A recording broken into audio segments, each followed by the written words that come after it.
జగ్గైపేట పట్టణంలో కూటమి ప్రభుత్వం విద్యుత్ ఛార్జీల పెంపును నిరసిస్తూ స్థానిక వైఎస్ఆర్ కాంగ్రెస్ పార్టీ కార్యాలయం నుండి పాదయాత్రగా డిపో సెంటర్ వద్ద ఉన్న కరెంటు ఏడీ ఆఫీసు నందు సబ్స్టేషన్ వైఎస్ఆర్ కాంగ్రెస్ పార్టీ ఆధ్వర్యంలో ధర్నా చేపట్టారు.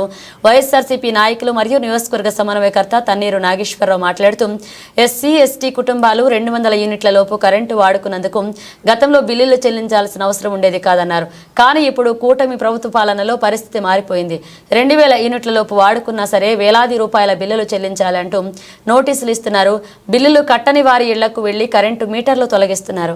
ఈ సందర్భంగా చంద్రబాబు నాయుడు గారిని మేము ప్రశ్నిస్తున్నాం. మీరు ఎన్నికల సమయంలో విద్యుత్ ఛార్జీలు పెంచబోమని వాగ్దానం చేశారా లేదా? ఈరోజు ఎందుకు పెంచారు? ఒక విషయాన్ని మీ నుంచి మేము క్లారిటీగా వస్తున్నాం. మీరు చేసినటువంటి వాగ్దానం శుష్క వాగ్దానం అయితే తప్పుడు వాగ్దానం అని అనుకుంటే మీరు చేశారు కాబట్టి తప్పైందని చెప్పి ప్రజల్ని బహిరంగ క్షమాపణ అడగండి. నేను తప్పుడు వాగ్దానం చేశానని బహిరంగంగా ఒప్పుకోండి, లేదా విద్యుత్ ఛార్జీలని వెంటనే ఉపసంహరించుకోండి. ఈ రెండిట్లో ఏదో ఒకటి చేయండి. నేను పెంచనని చెప్పి ఎంతవరకు పెంచారు, ఎందుకు పెంచారు అనే దాని మీద కూడా మీరు ప్రజలకి మరి మాకు జగన్మోహన్ రెడ్డి గారు ఉన్నప్పుడు ఉదయం నుంచి సాయంత్రం వరకు పట్టబడే 9 గంటలు ఉచిత విద్యుత్ ఇచ్చేవాళ్ళు ఇవాళ చూస్తే 6-7 గంటలు కూడా ఉచిత విద్యుత్ ఇవ్వని పరిస్థితి. అంతేకాదు మరొక పక్క నూతన విద్యుత్ కనెక్షన్లు లేవు. ఈ నియోజకవర్గంలో కూడా చూసుకుంటే సుమారుగా 1000 అప్లికేషన్స్ రైతుల నుంచి పెండింగ్ లో ఉన్నాయి. ఈ రైతాంగం మొత్తం కూడా మాకు పూరేయించుకున్నాం, మేము కొత్త విద్యుత్ కనెక్షన్ కి అప్లై చేశాం, 6 నెలలు అవుతూ ఉంది. ఇవాళ వరకు ఈ నూతన ప్రభుత్వం కొత్త విద్యుత్ కనెక్షన్ ఒక్కటి కూడా ఇవ్వాల. దురదృష్టం 3 నెలల క్రితం తుఫాన్ వచ్చి చాలా శాతం స్తంభాలు పడటం, అలానే ట్రాన్స్ఫార్మర్ దెబ్బతింటాం, అలానే లైన్లు కింద పడిపోవడం జరిగింది. ఇవాళ కూడా వాటికి పునరుద్ధరణ జరగాల. రైతులు ఏ విధంగా వ్యవసాయం చేసుకుంటారని చెప్పి ఈ సందర్భంగా అడుగుతా ఉన్నాం. గతంలో జగన్మోహన్ రెడ్డి గారు ముఖ్యమంత్రిగా ఉన్నప్పుడు ప్రకృతి వైపరీత్యాలు వస్తే కేవలం వారం 10 రోజుల్లోనే ఎలక్ట్రికల్ లైన్లన్నీ కూడా పునరుద్ధరించి మళ్ళీ రైతాంగానికి విద్యుత్ ఇచ్చిన పరిస్థితి. ఇవాళ రైతాంగం తరఫున మేము ప్రశ్నిస్తా ఉన్నాం. మీరు ఉచిత విద్యుత్తో పాటు ఎవరికైతే విద్యుత్ కనెక్షన్ నూతన విద్యుత్ కనెక్షన్ అడుగుతున్నారో ఆ రైతులకు వెంటనే ఇవ్వాలని మరొక ముఖ్యమైన విషయం స్మార్ట్ మీటర్ల విధానం. దీన్ని ప్రతిపక్షంలో ఉండగా మీరు వ్యతిరేకించారు. స్మార్ట్ మీటర్లు ఎవరైనా పెట్టడానికి వస్తే మీరు పీకేయండి అని చెప్పి ఆ రోజు లోకేష్ పాదయాత్రలో చెప్పాడు, చంద్రబాబు నాయుడు గారు అన్ని రకాల మీటింగుల్లో చెప్పాడు, పవన్ కళ్యాణ్ గారు కూడా చెప్పారు. కానీ వాళ్ళు మేము అడుగుతా ఉన్నాం, ఎందుకు మరి మీరు మా సమయంలో వైఎస్ఆర్ కాంగ్రెస్ పార్టీ జగన్మోహన్ రెడ్డి గారు ముఖ్యమంత్రిగా ఉన్నప్పుడు ఎక్కడ కూడా మేము స్మార్ట్ మీటర్లు పెట్టలా.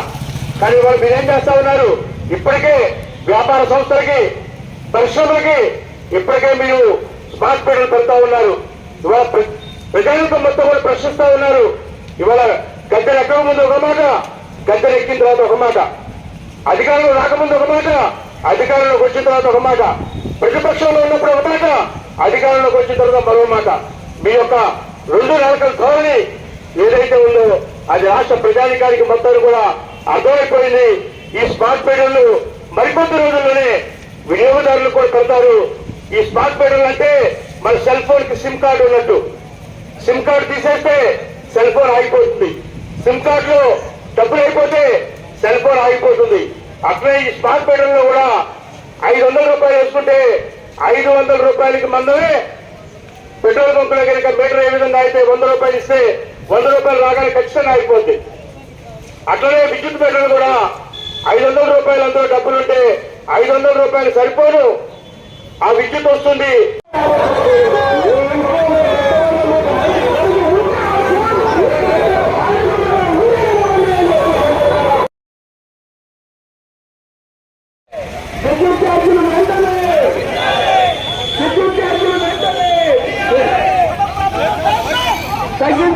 తగ్గించాలి విద్యుత్ ఛార్జీలు వెంటనే.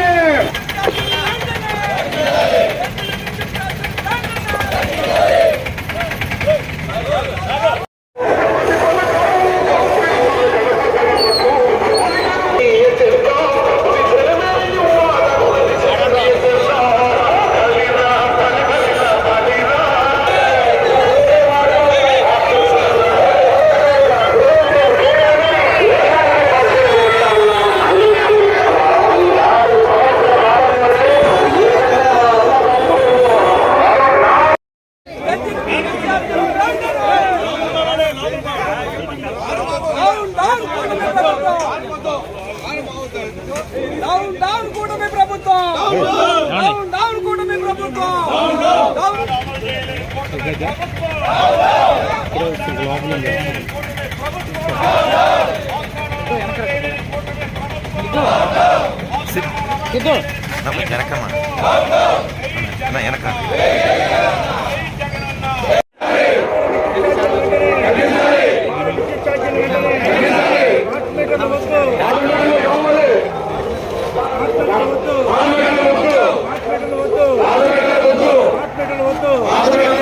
వ్యవసాయ విద్యుత్ కనెక్షన్ వెంటనే వ్యవసాయ విద్యుత్ కనెక్షన్ వెంటనే వ్యవసాయ విద్యుత్ కనెక్షన్ వెంటనే వ్యవసాయ విద్యుత్ కనెక్షన్ వెంటనే నాణ్యమైన విద్యుత్ని నాణ్యమైన విద్యుత్ని నాణ్యమైన విద్యుత్ని నాణ్యమైన విద్యుత్ని విద్యుత్ ఛార్జీలు వెంటనే విద్యుత్ ఛార్జీలు వెంటనే విద్యుత్ ఛార్జీలు వెంటనే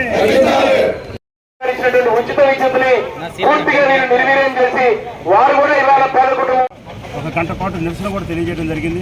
ఇవాళ ఇక్కడ ఉన్న ప్రజలు మొత్తం కూడా డిమాండ్ చేస్తూ ఉన్నారు ఈ కూటమి ప్రభుత్వాన్ని. మీరు ఏదైతే ఎన్నికల ముందు హామీ ఇచ్చారో విద్యుత్ ఛార్జీలు పెంచబోమని ఆ మాట కట్టుబడి ఉండండి. విద్యుత్ ఛార్జీలు ఇప్పటికే 2 పర్యాయాలు మీరు 15,000 కోట్ల రూపాయలు సుమారుగా పెంచారు. ఆ పెంచిన భారాన్ని ప్రజలు మోయలేని స్థితిలో ఉన్నారు కాబట్టి ఆ పెంచిన భారాన్ని మీరే భరించండి, ప్రజల మీద భారం పడకుండా చూడండి అనేది ఒక డిమాండ్గా. రెండో విషయం, స్మార్ట్ మీటర్ల విధానాన్ని ప్రతిపక్షంలో ఉన్న వ్యతిరేకించిన మీరు ఇప్పుడు వచ్చిన తర్వాత మరి స్మార్ట్ మీటర్లు పెట్టడానికి ఇప్పటికే సిద్ధమయ్యారు. ఇప్పటికే వ్యాపార సంస్థలు పరిశ్రమలు అన్నింటిలో కూడా స్మార్ట్ మీటర్ల విధానాన్ని తీసుకొస్తూ ఉన్నారు. దీన్ని మేము పూర్తిగా వ్యతిరేకిస్తూ ఉన్నాం. ఎందుకంటే ఒక కార్పొరేట్ కంపెనీ లాగా ఒక కమర్షియల్ ఆర్గనైజేషన్ లాగా రాష్ట్ర ప్రభుత్వం ఉండకూడదు. ఏదైతే రాజ్యాంగంలో పొందుపరచబడిన ఆదేశ సూత్రాలు ఉన్నాయో వాటిల్లో సర్వీస్ చేయాలని ఉంటుంది స్టేట్కి. అంటే సేవా గుణం లేకుండా కనీసం కరెంటు బిల్లు అంటే వాళ్ళ దగ్గర డబ్బులు ఉన్నప్పుడు పెనాల్టీతో కట్టుకుంటారు వాళ్ళు. కానీ అలా కాకుండా సిమ్ కార్డు పెట్టి ఆ సిమ్ కార్డు డబ్బులు ఉంటేనే పనిచేసేటట్టుగా కరెంటు, ఆ నిమిషం ఆగిపోతే డబ్బులు అయిపోతే కరెంటు అర్ధరాత్రి లేకుండా కరెంటు ఆగిపోవడం అనే విధానాన్ని మరి ప్రజలెవరూ కూడా హర్షించట్లేదు. తప్పనిసరిగా గతంలో ఏదైతే 2004కు ముందు విద్యుత్ వల్లనే ఆ రోజు తెలుగుదేశం పార్టీ అధికారం కోల్పోవడం జరిగింది. రాబోయే రోజుల్లో కూడా ఈ విద్యుత్ మిమ్మల్ని దహించి వేస్తుందని చెప్పి ఈ సమస్యతోనే ప్రజల మొత్తం కూడా మీ మీద తిరగబడతారని చెప్పి తెలియజేసుకుంటూ ఇవాళ 3-4 డిమాండ్లుగా ఈరోజు మేము రాష్ట్ర ప్రభుత్వాన్ని అడుగుతూ ఉన్నాం. ఒకటి, పెంచిన విద్యుత్ ఛార్జీలు ఎట్టి పరిస్థితుల్లో కూడా ప్రజలపై భారం పట్టడానికి వీల్లేదు, అది మీరే భరించండి. రెండోది, నాణ్యమైన విద్యుత్తుని రైతులకి 9 గంటలు ఏదైతే గతంలో ఇచ్చారో అదేవిధంగా నాణ్యమైన విద్యుత్తుని ఇవ్వండి. మూడోది, కొత్త వ్యవసాయ కనెక్షన్స్ మంజూరీ గత 6 నెలలుగా ఎక్కడ చేయట్లేదు రాష్ట్రంలో. కొత్త వ్యవసాయ కనెక్షన్లు కూడా వెంటనే మంజూరు చేయాలని, తర్వాత ఈ స్మార్ట్ మీటర్ విధానాన్ని వెంటనే రద్దు చేయాలని చెప్పి, ఆఖరిగా ఈ సూపర్ 6 ఏదైతే మీరు ఎన్నికల్లో హామీలు ఇచ్చి మరి ఓట్లు వేయించుకున్నారో గద్దెనెక్కారో ఏదైతే ఆ సూపర్ 6ని తప్పనిసరిగా అందులో ఉన్న ప్రతి పథకాన్ని కూడా మీరు అమలు చేయాలని, లేకపోతే మీ మడలు ఉంచి మీ మీద ఉద్యమం చేసి ప్రజల్లో చైతన్యం తీసుకొచ్చి మిమ్మల్ని అడుగడుగున గ్రామాన వీధిన నిలదీస్తామని చెప్పి వైఎస్ఆర్ కాంగ్రెస్ పార్టీ తరఫున తెలియజేసుకుంటూ పెంచిన విద్యుత్ ఛార్జీలను